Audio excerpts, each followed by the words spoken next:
నమస్కారం Zee TV news కి స్వాగతం. ప్రతిక్షణం ప్రజాహితం. బస్తీ పర్యటనలో భాగంగా కంటోన్మెంట్ నియోజకవర్గం పారిది అన్నానగర్ లో పర్యటించిన కంటోన్మెంట్ శాసన సభ్యులు ఎమ్మెల్యే శ్రీ గణేష్ బస్తీలో సమస్యలు అడిగి తెలుసుకుని అక్కడ స్థానిక ప్రజలు ఓపెన్ నాలో డ్రైనేజ్ సమస్య, నీటి సమస్య, వీధి దీపాల సమస్య ఉంది అని ఎమ్మెల్యే శ్రీ గణేష్ కు చెప్పడంతో వెంటనే స్పందించి స్థానికుల మధ్యలోనే ఉండి సంబంధిత అధికారులకు ఫోన్ చేసి ఇక్కడ ఈ సమస్యలతో ప్రజలు ఇబ్బంది పడుతున్నారని ముందుగా ఈ సమస్యలపై వెంటనే చర్యలు తీసుకొని ఆదేశించారు.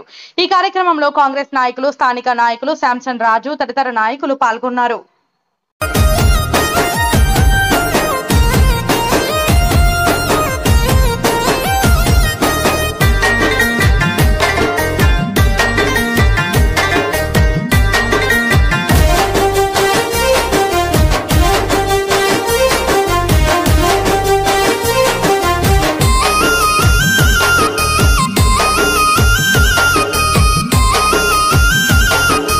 నా పేరు శాంసన్ రాజు.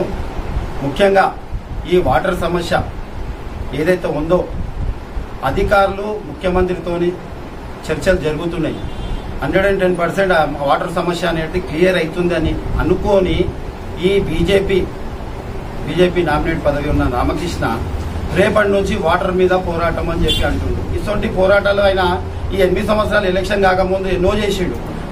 ఆడ బిల్ పాస్ అవుతుందంటేనే గత మీరు వచ్చి పోరాటం అంటాడు. ఏడైతే బిల్ అవుతుందనేది ఈయనకు ముందుగానే తెలిసిపోతుంది, ఆడికి వచ్చి ఆడ పోరాటం అని అంటాడు. ఇవన్నీ బీజేపీ టీఆర్ఎస్ మాటలు వినకుండ్రి ప్రజలారా. ఇది చేసేది కాంగ్రెస్ పార్టీ నుంచే జరుగుతుంది, కాంగ్రెస్ పార్టీతోనే అవుతుంది. ముఖ్యంగా మా ఎమ్మెల్యే గారు ఎంత హార్డ్ వర్క్ చేస్తుండే అంత హార్డ్ వర్క్ చేస్తుండో. ఏ రోజైతే ప్రమాణ స్వీకారం చేసిండో అప్పటి నుంచి ఇప్పటి వరకు ప్రజలనే తిరుగుతుండు. ప్రజలకు నీళ్ళు తాగిపించే బాధ్యత నాది అని చెప్పిండు. ఇది ఆల్రెడీ ముఖ్యమంత్రి చెప్పిండు ఏమని, ఈ సమస్య అయిపోతుందని చెప్పి తెలుసుకున్న తర్వాతనే వీళ్ళు వచ్చి మేము రేపటి నుంచి వాటర్ మీద పోరాటం అని చెప్పి రామకృష్ణ ఇస్తుండి ఎన్నో చేసిండు. మనం అందరం చూస్తూనే ఉన్నాం. కాబట్టి ఈయన మాటలు ఏం పట్టించుకోవద్దని చెప్పి నేను కోరుకుంటున్నాను.